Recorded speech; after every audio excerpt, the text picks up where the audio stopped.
Welcome to Private Club Radio, your weekly source for industry education, news and discussion. Broadcasting from Tampa, Florida, ladies and gentlemen, here is your host, Gabriel Aloisi. Well, good morning to you here on Private Club Radio.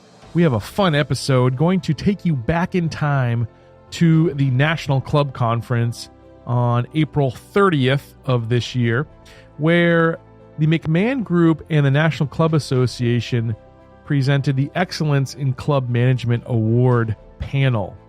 Now, that panel was moderated by President of the McMahon Group, Frank Vane, who's been on this show a number of times.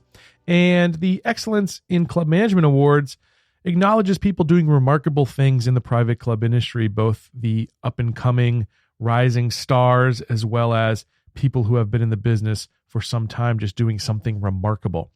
I thought there were so many great lessons in this panel discussion that I reached out to the National Club Association, and John Good over there was kind enough to provide us with the audio so we could play it for you here on the show. So really excited to bring you this conference education right from the National Club Association. So the individuals that you will hear on this panel are Patrick King, who's the general manager, COO at the Army-Navy Country Club, Christopher Wyles, the general manager at Bald Peak Colony Club, John Warnack, who is the COO general manager at the Army-Navy Club, Kristen LaCount, the assistant general manager at the Country Club up in Massachusetts, and Mark Jablonski, who is the assistant general manager over at Medinah Country Club.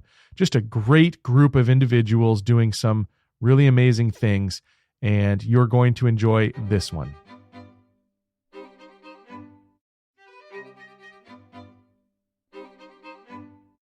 And now, it's time for Club Perspectives, presented by the National Club Association.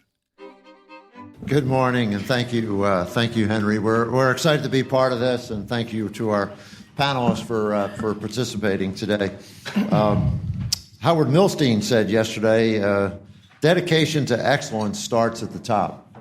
So we're about to hear from some folks who have been recognized by their peers as having that dedication to excellence and bringing that to their organization, changing their club in very powerful ways. So we have with us today John Warnack from Army-Navy Club. We have Mark Jablonski from Medinah Country Club, Kristen LaCount, the Country Club in Brookline, Patrick King from Army-Navy Country Club, and then Christopher Wyles from Bald Peak Colony Club. So those not familiar with the awards program, it covers a range of clubs from the largest, like an Army-Navy Country Club, that would be in the Country Club segment. Obviously, we have city clubs as part of that, and also specialty and other clubs.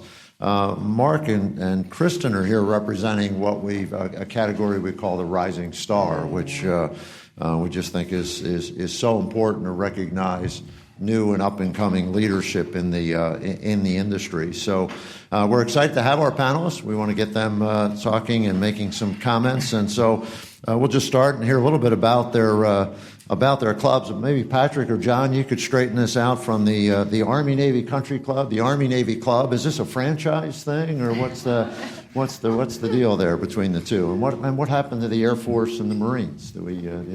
John? Well, thank you, Frank, and thanks to Henry and his team for putting on a great conference so far here in the nation's capital. To delineate a little bit, the Army-Navy Club on Farragut Square is a city club founded in 1885, and by the generals and officers that were in the Spanish-American War and the Civil War. And President Benjamin Harrison originally dedicated the Italian Renaissance building about 5 minutes from here on Farragut Square. Admiral Farragut was an admiral in the Navy in the late 1800s. We're a city club. Patrick has the Dynamite Country Club version. We're not affiliated. He has the country club members and people that play golf, tennis, and swim and love good food. And we have, being 2 blocks from the White House, we're more or less where the people that go to his club have fun, kind of conduct business, and try to make some money in their post-military careers. And we feature 32 guest rooms, a beautiful military library. That's probably our golf course, so to speak. A lot of people that do research on different books on the military come and do research in our library. And we have a lot of catering space and what Washingtonian Magazine has said, the nicest dining room in the district. We do share some members. Patrick and I are trying to figure out a way to enhance the membership of both groups without cannibalizing any of the members. So, but this is a great club, and we always like to get out there. Patrick, tell us a little bit about the Army-Navy Country Club. So we're in Northern Virginia. We actually have two properties, but we were founded in 1924, and John may or may not know this, but we actually were founded by members of the City Club. They said they wanted a recreational facility for the military at the time, and they branched out. They found some land. It's a great piece of land overlooking D.C., and they went back to their board and said, hey, we found some land. Does the City Club want to be a part of this new venture of a recreational facility? And they said, no, it's a dumb idea. So they went on their own, and ever since then, we have not been the one club.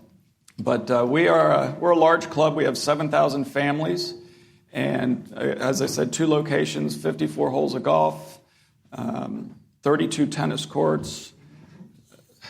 Food and beverage, we do almost $8 million a year in food and beverage revenue, 6 pools, fitness center, and times are really, really changing. Our Arlington property is a mile and a half from the Pentagon, and our culture, obviously, very military heritage and deep in the military tradition, but it's been evolving over the last 15, 20 years. And we have more and more civilians, and so that's something that maybe I'll talk about a little bit later. But good operation. Great, Chris. Tell us a little bit about Bald Peak Colony Club. So Bald Peak Colony Club is located in the thriving metropolis of Melvin Village, New Hampshire. The nearest light is about 15 miles away. We have 18 holes of Donald Ross golf, founded 1921, 5 tennis courts. We're on Lake Winnipesaukee, which is a tremendous, beautiful lake, 21 miles from top to bottom. Nice sand beach on the lake. Obviously, food and beverage is busy. We're a seasonal club. Golf course is typically May through October. Food and beverage and overnight rooms, of which we have 27, is open Memorial Day through Columbus Day. Great, thank you. And 2 of the most famous names in golf, the Country Club and Medinah Country Club. Kristen, tell us a little bit. Also, tell us a little bit about your story. I'm not sure about those child labor laws up there in Massachusetts or whatever, but I don't know if we have time for the full story. But you've been at the club a little while, and tell us about the Country Club. Okay. The Country Club is one of the oldest original private country clubs in the country, one of the original founding members of the USGA, and host of 16 championships. Our 17th is coming up in 2022 for the U.S. Open. There are about 1,300 members. One thing that's unique it's the largest club in the Northeast. It is a campus-style layout. A number of you have been to the BMI where you've experienced curling. We have skeet shooting, fitness, brand new fitness facility with the golf simulators in it, paddle, squash, tennis, indoor and outdoor. We have, I said skeet shooting already, ice skating on our pond, one of our irrigation ponds, and obviously the clubhouse keeps us thriving year-round too. But our members tend to go off to see Chris Wyles in July and August. So I love the year-round club, and we'll work as many Christmas Eves to see quiet times in July and August in New England, since our weather has been struggling this year. But I think that covers it. Right. And our Midwest representative, right? Good morning. Medinah Country Club started in 1924. 3 18-hole golf courses, of course, which number 3 is our most famous, hosted 14 major tournaments. One coming up in August this year is the BMW Championship, which we hope Tiger Woods will be there. It seems to incite a lot of ticket sales. 124,000 square foot clubhouse, all this on 700 acres. We introduced a lot of winter programming in the last couple of years through a lot of our our renovation and innovation process, including our lodge is very active. We introduced a new golf learning center, paddle tennis. Chicago is the number one market for paddle tennis, so that has kept our club busy 12 months out of the year. So big active club and continuing to grow. Right. Good. So one of the real characteristics of the award program is you have to be nominated essentially by your boss, right? The president of the club or the general manager of the club. So seems you would all be kind of expert in relationships, right? That's not only you have the ability, you're all here for doing special things that we've read about and seen within our club, but talk a little bit about, I certainly in my travels around, I don't know we're all the way there yet in terms of board management relationships and just sort of building those relationships. So how do you start that process? We get our boards kind of painted as micromanagers, a lot of management turnover out there in the industry. So thoughts that, how do we work through that, John? You've actually made tremendous change at your club in just a few years. You've only been there a few years and yet have secured that confidence of your leadership to kind of put you in this chair today. What's the secret to all those things? No big secrets, just a lot of in the trenches communication, as I've learned, like you all have, since I joined CMAA in 1995. Every club is different. Every board is different. The Army-Navy Club is really unique, where 70% of our members are current or retired military. The military is notoriously tight with the dollar. We don't have a lot of staff, but the military, the gentlemen on our board, are used to upon layer upon layer upon layer of people to do stuff for you. So I had to very gently educate the board members as to how the club really operates. And what I suggest is I always try to have a lunch or a breakfast with a board member before we have a question about something. So you do a little bit of PR work and get to know them, get to know their family, get to know what type of military career they had or still have. A lot of people have retired from the military, now are working for Homeland Security, Department of Defense, or another agency as a second career. So they're experiencing life in Washington, as Tucker so brilliantly alluded to not too long ago, of what Washington looks like in 2019. So it's so different. So just successfully, it's a daily thing. And my board president is a former Justice Advocate General, as are a lot of our board members. And they're attorneys. They're real precise. They're black and white. And as we all know, the club business is not a black and white business. So we're trying to, it's an educational process, board orientation, and I try to do more personal board orientations as far as tours, talking with them as I take them into the back of the house, into the kitchen, and explain, okay, our whole culinary staff is basically from El Salvador. This is what they're experiencing right now back in El Salvador. A lot of geopolitical unrest. This is why they need to basically disappear the whole month of August every year and go see their families. That's why they have amassed all their vacation time. And this is why they go, and this is why. So just the nuances of some of those staffing situations explained beforehand. So when they get into a committee meeting and we're talking about labor costs or food costs or a capital improvement, they just know a little bit more about whether it's the housekeeping department or the engineering department. Mm-hmm. Hopefully insight, communication, that's part of it. Patrick, Chris? Yeah, absolutely. I think communication and transparency, and all the club presidents are in another room right now, right? That's right. Now, we have a unique situation in that we have a board of 40. So how do you communicate with a board of 40? And when I started, I've been at Army-Navy 17 years, and when I started, they were checking menu prices. They were in the weeds on everything, and we've evolved to the executive committee is really the power that's running the club right now, and we have a very good working relationship in that Every orientation we do now, it is made clear that the general manager runs operations and the board sets the policies. And we also know that I don't like surprises and our chairman doesn't like surprises. So our transparency and our communication back and forth are pretty key, but it's been successful. Mm-hmm. I think the two words are trust and respect.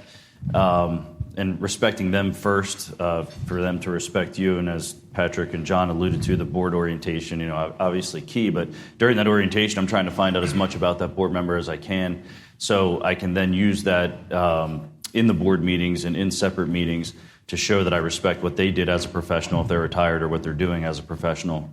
Before the board meetings, our assistant general manager and I, who's here today, Megan Garnsey, she's also our CFO, we spend a lot of time going through financials or the board packet and anticipating what those members are going to ask. And then we try to highlight that board member when they do ask those questions, as a good questions, they feel good about themselves and really what their sort of, not agenda, but their MO is on the board. I think that's good practice to follow. Mm-hmm. Mark, you've built a strong relation. Robert Cerecci, general manager at Medinah Country Club, who I certainly have a lot of respect for, well known to folks in the room here today. He calls you the best hire he's ever made in his career. Not to put any pressure on you there, but was it his only hire? It may have been. Yeah, that's right. But that's it's a bold statement. He stands up in front of a lot of people and says that, and all of those sorts of things. So relationships, we've heard about human connections and all of those sorts of things. I'm sure trust had to be at the core of that, and what he did with We're all good people and we care a lot. That's right. You stole my thunder on that one. Thank you. You know what? I struggled with this question when you sent them out earlier, because the bromance happened between Robert and I quite organically, and it started as soon as we met. He will openly say that he has no operational experience, and it shows. He's definitely a visionary, and I bring all the technical and operational knowledge. And so there's a tremendous yin and yang that happens there, and it gives me a great sense of freedom to do what I need to do to enhance the membership experience. But as Patrick alluded to, it's even on that level, it's truly all about transparency and communication. There is nothing that we don't discuss with club operations. He welcomes me into the fold when it comes to anything about the club, but also helps from a mentorship and a development standpoint. One of the big things is that because of the vision versus operations, that I spend a lot of time educating Robert on what's happening around the club so that he is not left exposed to something he's not aware of, which obviously could be the death knell for a GM, not understanding what's happening in the club. So it's definitely a very strong relationship, and it's one that I tend to be very protective of him too. So, and I've benefited from that significantly. David Shagg, who's former chair of the NCA and beloved by everyone here. So you've changed the A in assistant general manager to acting general manager at the country club. Again, tremendous compliment and confidence that he has in you. How do you build that, maintain that? Tips in working with general managers and general managers working with folks like you, Kristen? I think it's great. I mean, Mark and I both to receive the Rising Star Award, but be completely different experiences is a really neat spin on this whole thing. But the uniqueness of my story is this was my first gig out of college at the country club. It's more unique previous to that, but that's for another day. The opportunities for promotions and positions happened at the right time when I was ready. And so David, I think coming from Houston Country Club and working for a guy like Bob Southwell, he always, when he spoke to people, he'd say, I've been fortunate enough to work directly for my mentor. And I'm very much in that position today. And I think that it's been 11 years in my current role, through director of club operations to assistant GM. I think that what he's done is given me the confidence to fail. I think that no matter what, I've known that he supports me when I make mistakes. And if it doesn't happen as much anymore, I'm happy to say that. But at the beginning years, it was, maybe that's a conversation between he and I. But on the front lines, he was going to support me. And I think that that's something that I tried to impart on my own team now. And for him to hand over truly the operation, but fold me into the governance the way he has. I have the weekly, he calls it a therapy session with the president. I'm the third seat at the table. I go to every board meeting. I meet with the executive committee. I reach out to each individual board member ahead of time before our board meetings to make sure that they don't need anything from me. That's a way of telling them, here are the things that you probably should mention. And our club is all about giving the members a spotlight. So he and I, the less we say in a board meeting, the better and more prepared we have done our job to get those people in those positions. So philosophically, I could go on and on. It's been a very long time, 15 years of working for him directly. But the club has evolved. My position has evolved. He has evolved. And I think all of those things are a great recipe for, the $1 million question for most people in the room over the years has been, why don't you leave there? And I think if you came to the club, there's always something going on. But given the scope of my position, it's about waiting for the right thing, and I continue to learn. So anything that any GM can pull out of that for their right hand, it's really giving them the freedom and, like I said, the ability to fail. I think that's how I've learned my biggest lessons. Right. Chris, part of what was commented on your nomination was your role in mentoring interns and bringing people up in the industry. Sounds like you have a real passion for that. Definitely. When I see those interns at the conference and I'm at the career booth, they come over and I just stand there and then they tell all those students how awesome it is to work at Bald Peak, and it sort of sells itself. But it's really neat to see them grow and to accept management positions. I spend, an hour or two with them every Monday morning going over a club topic, and then they're in charge of running our carnival, and giving them some power to fail has been something that we found really successful at Bald Peak. Mm-hmm. And we try and steal them year-round and bring them down here. We saw I thought, an incredibly interesting presentation this morning on the Gathering Spot. Ryan Wilson and his comments there about innovation. Some would say innovation, and using the words innovation and private clubs in the same sentence can be kind of an oxymoron or juxtaposition of those terms. But you're all here, and you went around in different ways and sort of that experience. Patrick, part of a $57 million new clubhouse construction project, obviously a huge. John, you're recognized for, you didn't have $57 million and kind of worked out of, getting money here and there and those sorts of things. So physical plants, capital projects, innovation that way. What do you see? What's been the benefits? Well, coming in to the Army-Navy Club, I had a lot of help from Michael Redmond, Mitchell Platt, David Conroy, Bob St. Francis, all the local clubs. We're all close geographically, but we're all in a little bit of a micro area with different demographics. So they were very helpful in helping me choose contractors and tell me who was good and not so good in the Washington, D.C. area. That combined with working up the street years ago at the Four Seasons Hotel, I had a little bit of access. But having the name the Army-Navy Club kind of puts a pretty strong name recognition on your club. We're not just the Army-Navy Club. We're 65-70% military, but we have a lot of associate memberships as well. We're right at Connecticut and K, right in the heart of the district, lobbyists, congressmen, etc. And so we needed to market ourselves and show ourselves as not just a military club. So marketing was a real focus as far as innovation. We instantly had to upgrade our print media, our print publications, our biweekly publications, and our monthly newsletter went from 0 to 180 with some really great team members. We used a lot of your all's newsletters at the top of the heap, Union League, Chicago, Philly, etc., Baltimore Country Club as our benchmarks, and we really improved that. Plus, we hired a local media company to produce a video, 2-minute video, which we just debuted at our annual meeting 2 weeks ago.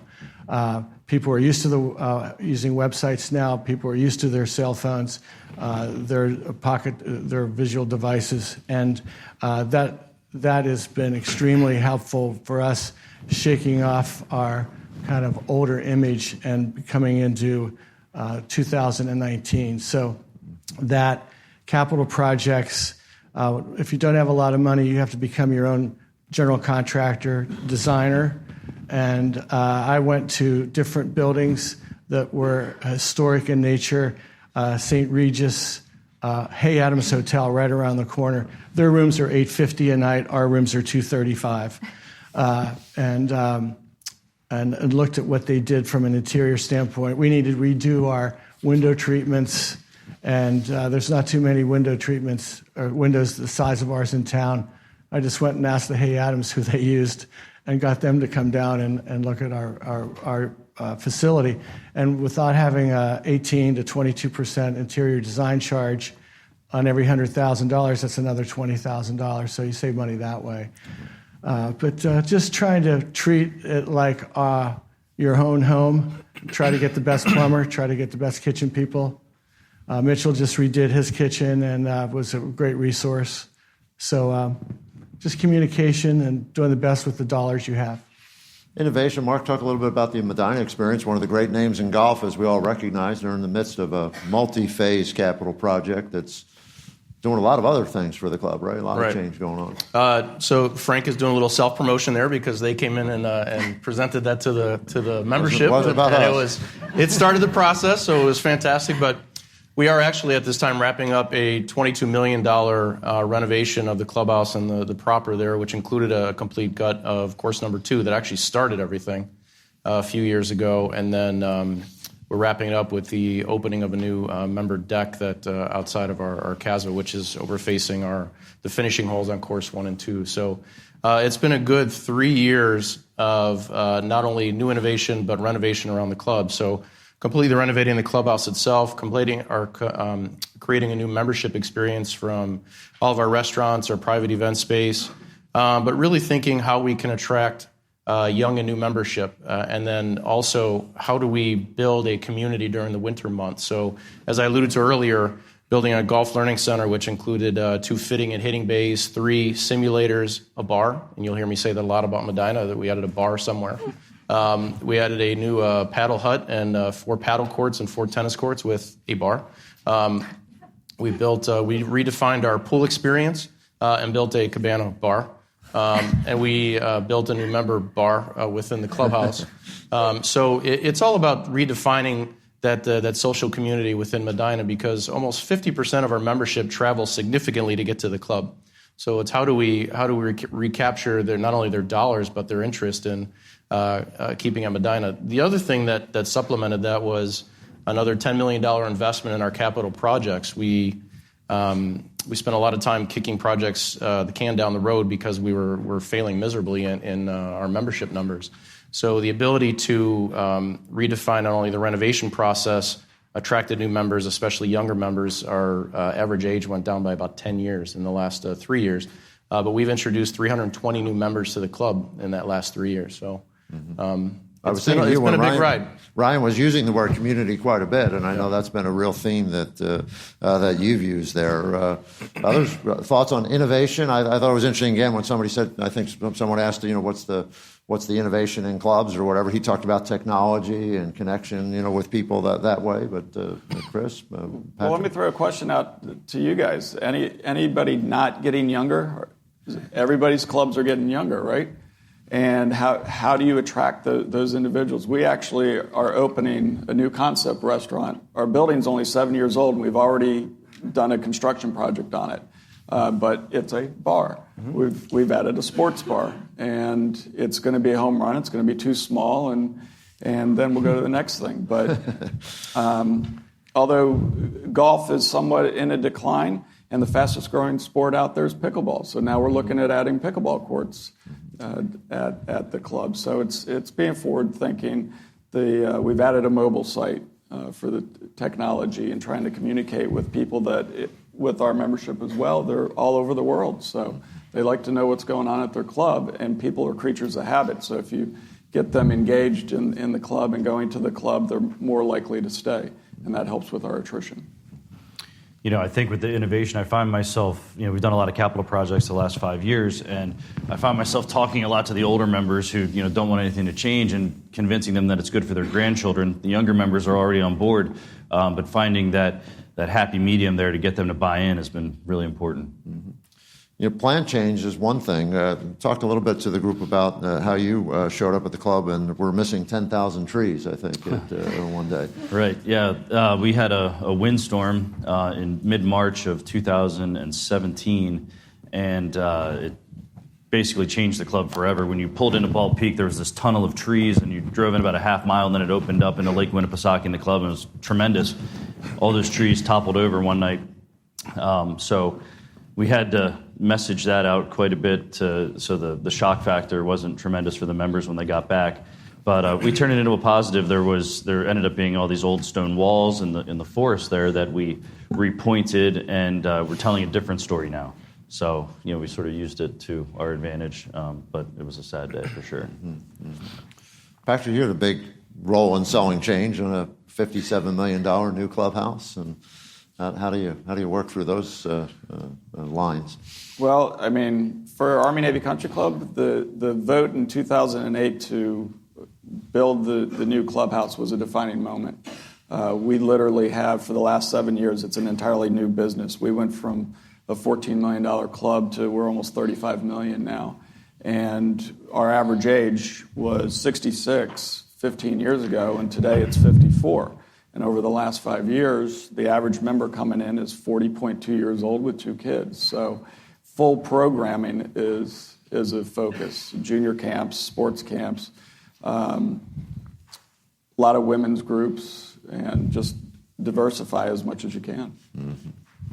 Kristen, fitness at the country club, right? New idea, right? Yeah. People who have been to the club prior to our newest building can really appreciate that our facilities team went into an old stables. It was the horse stables because the club was founded for equestrian purposes, which I failed to mention earlier. Later became the grounds building until the early 90s. After the 88 Open, they were able to build a grounds facility. So got those guys down in the middle of the campus, and this building sat vacant. It was a storage area for anything, old furniture, old vehicles, golf carts that we used year-round. And our facilities group, in-house, we put some Homosote and some drywall up and started expanding fitness over time. We did go through, capital could be an entire segment on its own. In 2011, we had a member who led a long-range planning group, and we actually had the McMahon group come in and report on trends, and we talked a lot about fitness. Very long story short, we get through the U.S. Amateur in 2013. We pick up this 2011 long-range plan and start communicating it out to the membership with a lot of hesitation. At the country club, we like to use duct tape and glue to get as much deferred maintenance on the list as possible and as much of a life out of every building. And for the stables, it came down to the roof had the potential to collapse if we weren't running heat in it 24 hours a day during the wintertime. And during snowstorms, David or Kristen would make a call to close the building. And so I think that was an aha moment for some people. And they proceeded with a large capital project. And it was the first one since 1994, the first assessment for the membership. So it was the beginning of, it's a critical time at TCC. There is a ton of deferred maintenance that we need to get to. There's a U.S. Open in the middle of all that. There is, we were fortunate enough to have a recent treasurer who gave the support to build the library bar, which has been a game changer for our food and beverage, paid for itself in 2.5 years. It was a no-brainer to anyone in the industry and to this one treasurer who happened to be in his 40s at the time, and we had to sell that to the membership. At the same time, the stables with fitness was happening. And those two things, I would tell you, changed the dynamics of the campus as soon as they were opened together. It has allowed more people to utilize the club. It feels less formal to a generation that's important to. But fitness is, they're doing great. We only budget to break even, and that's exactly what they're doing. Our lessons and group classes are all increasing by vast percentages every quarter. So it's a success story, much like many other fitness facility that your clubs have put in. But what has our attention, if you talk to David and Kristen, then it's really what happens post-U.S. Open, because we're going to squeeze one more, which is our old historical locker building in next summer into the fall, and hopefully get it open for the following golf season. But that's the definition of deferred maintenance. We're talking about 100-year-old pipes, and opening the facility to look exactly the same as it did before it was rebuilt. And that's the beauty of the locker building. And so it's a lot of, once we get through and open, we're on a time clock with our kitchen. We're on a time clock with our curling building. We need to dredge our irrigation ponds. It's very fun, really attractive things that the membership wants to hear about, but the U.S. Open is not going to pay for that. So the financial education is there now. One neat thing that we've done is pulled together an ad hoc communications group. We took professionals in the industry that are within our own membership, 3 gentlemen, and they all sell projects for a living, essentially, in their world. And so they are, as an advisory committee, helping us make the capital plan a living, breathing thing. The country club is not one that's been entirely transparent, which is exactly what the next generation expects. And so it's a turning point for the club. It's very exciting for me. I love all of this, but there's a lot in front of us. Mm-hmm. Great.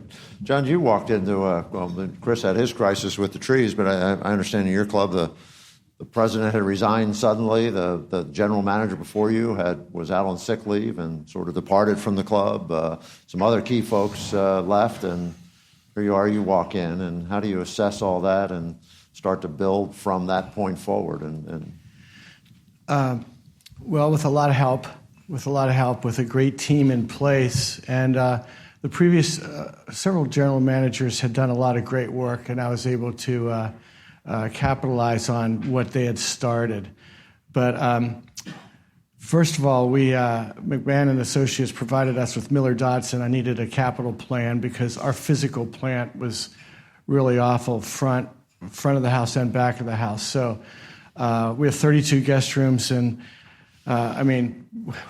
we just did 32 new bathrooms over the course of 2.5 years in blocks of time in January and August when we're slower, six when we can. All of our HVAC is 33 years old, so we now have a 5, 10, 15, and 20-year capital plan for back of the house. Front of the house, all of our restrooms and bathrooms were shot as well. We had a lot of worn-out carpet, so there was a lot of cosmetics we had to immediately upgrade. And then from a morale standpoint, we had a lot of backbiting going on. A lot of the directors were operating in silos because they had no direction for a while. And there's a lot of politicking and a lot of not great things going on. And we had to just be authentic and be genuine and be nice to each other. Mm-hmm. I tried to foster a culture where, don't laugh, but I try to treat our employees like members, so they treat the members like they're treated, and it's worked. Talk a little bit on that of your again recognition in your HR. You pay some transportation benefits for staff and some other things that way. You've really dug into that and build a team. Well, with Obamacare in the headlines so much in healthcare, this is the best healthcare I've ever been around for, whether it's a part-time dishwasher or a full-time director and a long-tenured employee. We pay 100% of healthcare for most of the management team, and close to 90% of it for the rest of the staff. And if we get a healthcare rebate, we apply that towards their co-pays. Our employees haven't paid anything. They're just starting this week. We were able to waive the co-pays January, February, and March. So to have really good healthcare with a really good network is huge for people that are going on maternity leave or just people that are needing assistance. Transportation is a big deal in the district. The traffic around here is awful. So a lot of people take the train. I take the train. A lot of people take the metro to and from work. So we provide parking spaces when we can, metro passes, and just try to make it as easy as possible for people to get to and from work and to facilitate that. And we have a lot of employee assistance programs that are funded by the memberships via a partial holdback of the annual Christmas fund. It all gets 100% paid out to the employees over that year, over that calendar year, but If we take in 100, maybe we'll take 5,000 of it and hold it back. And if someone does have to go to El Salvador or somewhere and they don't have money for a plane ticket, we'll just give it to them and they don't have to pay it back. We try to help out when we can. Right. Mark, you walked into a veteran staff, right, at Medinah. Folks have been there a long time. And how'd you get them sort of spirited and following the kind of new plan and all the new energy that's going on there? You know what? A lot of us walk into historic clubs that have a lot of sacred cows, as we love to call them in the industry. And I've had the benefit of working in 2 historic clubs and also multiple historic hotel properties. And you realize the benefit that these tenured staff members bring to the club and to you. First and foremost, there's a long history of new general managers and other general managers that have taken over properties, and the first thing they want to do is make a mark by trying to get rid of one of the tenured members, and you are one of the tenured staff members, and usually that tenured staff member is, or the GM is fired before that tenured staff member is, and that tenured staff member takes over their job. So, I certainly don't want to be one of those people. But they know where the bones are buried. They know everything about the traditions and the history of the club. They know everything about the members, and they're actually, especially at Medinah, there's a significant benefit to developing relationships with that staff. It took a while. We have 3 gentlemen, 2 Fidor Eladio, 3 locker room managers. 2 of the most, the ones that have been there longest are Fidor Eladio, and some of you might know them from visiting Medinah. But it took about a year for them to realize that they were not my boss, I was their boss. But that was done through relationships, and I don't look at it as a boss versus whatever mentality. It's more about, it's a partnership. And when I say that it took a year to realize that, is I was taking direction from them for the first year. And once they realized that my greatest interest was to enhance the membership experience, they bought into my vision for the operations, and they are now some of my biggest supporters. And that goes for Ronnie, who's been our valet manager for 45 years, and Annette in banquets, who's been there for 42 years, and our 40-year tenured beverage manager, and I can go on and on and on. But those are the people that have developed the generational relationships with the members, and those are the ones that truly are the character and personality of the club. So embracing them certainly benefited me. We're going to want to get a few of your questions in a minute, so if you would think a few of those. Chris, if you kind of continue on that thought, as I said, the opening comments there where Mr. Milstein says, that excellence starts at the top. What gets you driving that staff? How's that staff, sort of follow towards that goal? And it's nice to be recognized for this award, but we all know that we're only as good as the people around us. Hire good people and let them do their jobs. Something we live by, and I'm thankful to have I came in as well to a long tenured management team. I think the shortest was maybe 10 years at the time. So, taking their ideas like Mark said and their history and using it to your advantage, and talking about the employees as a whole, as John was, we just built a new staff housing building. So we house almost 100 staff on campus, and when we're down in Florida recruiting with our southern partners, it's a challenge, and the landscape's gotten more and more difficult. So creating an environment for them that they want to be a part of and that they feel empowered to make decisions is something that's really important to our success that we preach to all our staff. So. People are hard to find today, aren't they? No doubt. Yeah, it's as I said, the landscape is so competitive, and it's now not just clubs. It's hotels and restaurants, and in particular talking about international staff that are here on the visa program. It's getting so challenging, and with unemployment so low, we put our ad in the paper for our 65 H-2B petitions. We got 2 applications. So where do we go from here? Again, we'd like to hear some questions from the group, but just thinking of this, sort of recognition yourself, or certainly for the industry. If we're sitting at this table 5 years from now or so, what's going to be happening in clubs that we don't see out there today, or you would hope to happen at clubs? Anyone? Kristen? I think, just to stay on the theme of the staff, that's been probably a big turning point for us. Is we launched, the country club has a private Instagram account now, and what we did was we created a shared photo album on an iPhone, and our iPhone account, and everyone contributes to it. So all of the departments are posting pictures of what's happening in their departments. And 2 months in, I mean, it was a light bulb went on. Everyone knew what everyone else was working on, and it actually brought everyone closer together.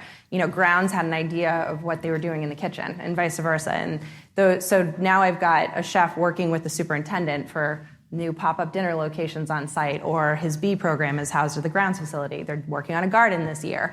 And so I think it's actually forced this collaboration, and I'm a firm believer that, it either rots from the inside out or glows from the inside out. So if the staff is not, if that culture isn't protected and taken very seriously, the membership does feel that effect. But I think the use of technology, as we've heard that theme here today, I've found that we have a management and training program and assistant managers. We love taking people fresh out of school and kind of showing them the ropes. The one thing that they wanted from me was my time. And I'm not the type of person to say I don't have the time, so I made the time. And what we do is we call them Mission Impossibles. That's when they get some obscure assignment, like you're going to go over and pebble curling ice for 3 months, or Chris, we're short-staffed at the pool, you're going to go and be the assistant director for the summer. And it's really testing their leadership skills. We're throwing them into situations that they have no familiarity with. And I bring that group together, and we work on our training guides together. We brainstorm about new service ideas. They have submitted their questions ahead of time, or topics that they want to uncover. And I'd say everyone's under the age of 28 in that room. And they started submitting things like, let's talk about life-work balance, and the personal questions come in. And I think that that's really 5 years from now, our employee base, as hard as it is to recruit, if you're not personalizing and making the time for people so that they feel like they have access and they're in the know, you're missing the boat. And I think that that's been the biggest. I think it's going to define my career very differently than David had ever experienced. And we spend a lot of time on that. We just, for the first time in his 32 years, pulled what we call the executive committee internally. It's the senior staff. The 7 of us sit together. And again, the racket sports director stood up last week during the first one and said, I had no idea you had all of this stuff going on. And so that was an eye-opener. Town meetings for the staff. We started those this year. It's an open forum. They can ask any question they want about anything going on campus or within the club, and our HR director is critical to that. So those are the types of things that I think we all need to have in the front of our minds. Patrick, any thoughts? Yeah, I mean, our greatest asset are our employees, and I certainly wouldn't be sitting here right now if it wasn't for the team that I have. They're unbelievable. And we've gone through a lot of changes with our onboarding and employee orientations. We've run focus groups with the employees to find out what are their needs and what do they feel they're missing, and get some engagement, because your attrition, not only with your membership, but with your employees, you want to keep low because it's so hard to find staff right now. And 3 things that they came up with. One was compensation. So the board actually voted and infused $1.2 million into this year's budget for starting wages. The second piece that came out of the focus groups was communication from the top down. They felt that it was inconsistent, so we've implemented some different strategies and things to do that. And the third is we have a 5-star program, but the staff in the back of the house they didn't know what the 5-star program was. It was only members recognizing those that were in front of them, in front of the house. So we're revamping that so it's more inclusive with everybody across the board. So always trying to, at the end of the day, it's listening to the staff. And it doesn't matter if you're a dishwasher or a senior manager, we have to listen to them. Right. It seems to be a theme what we've heard throughout a lot of this, right? The communication, empathy for others, understanding them, prepping them for success, and all that. Well, great, panelists. Congratulations on your recognition, your award, your success at your club. Thank you for being here today. We appreciate it. Thanks to all of you. To learn more about the National Club Association, please visit nationalclub.org. Well, lots of great lessons in that one. Thanks again to the National Club Association for providing that for us to enjoy. I'll catch you back here next week, and until then, here's to your membership success. Private Club Radio is brought to you by Concert Golf Partners, helping to preserve and enhance private golf and country clubs. Concert Golf has the capital, expertise, and private club hospitality experience to help upscale private clubs achieving long-term success and membership growth.